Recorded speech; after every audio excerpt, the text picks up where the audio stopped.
Today we talk about another value which can improve adaptability and innovation of your business.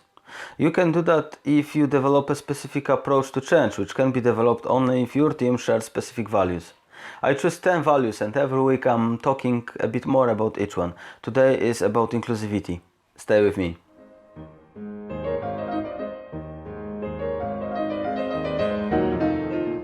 My name is Witold and I'm helping small medium enterprises be more adaptable and responsive to the changing business environment. Let's talk about how to improve the adaptability and boost the innovation in your organization. The way how people react to change, how they innovate, how they adapt is a purely cultural thing. That means if you would like to improve the adaptability and boost innovation in your company, you will need to deal with organizational culture or company culture of your organization. People react differently depending on what assumptions about the reality they hold. As a team, they can react in a very similar way if the assumptions are common, are shared. These assumptions are called values. Today we talk about another value of the chosen 10, inclusivity. I think it's worthwhile treating people based on their approach to work rather than the position which they currently hold. It's really worth having respect for skills, knowledge and individual input. In my opinion, it doesn't matter where the person is in your organizational chart. In my opinion, if you have someone on payroll, there must be a serious reason why this person is important for your organization. If the person has been employed, contracted, this tells me that this person creates value, without which your business will not be complete. If you don't care for the person might not care for the value he or she creates.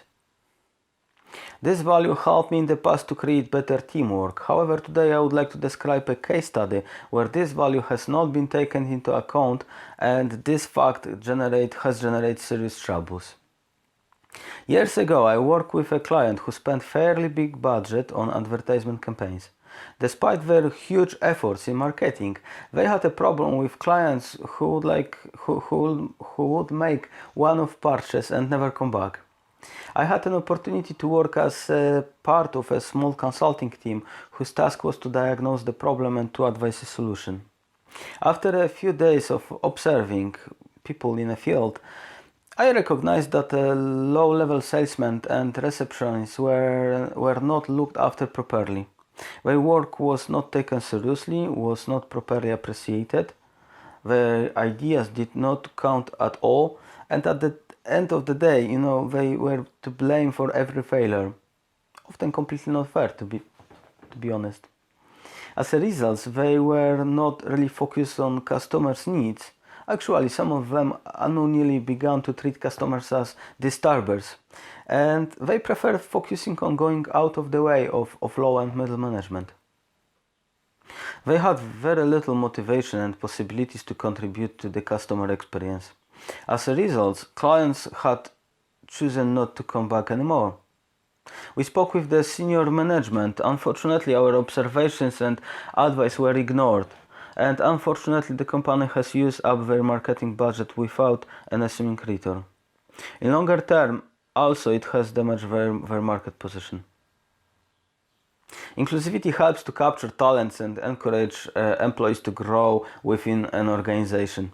The final results of developing it should be that you have got loyal people who understand the company and are ready for future challenges.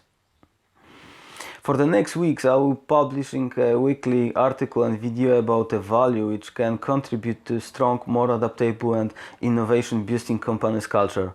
I will share case studies and examples to illustrate how these values can help you build a better culture for your company. Subscribe now to avoid missing an update. Do you like this video? The thumb up is only one. Stay tuned.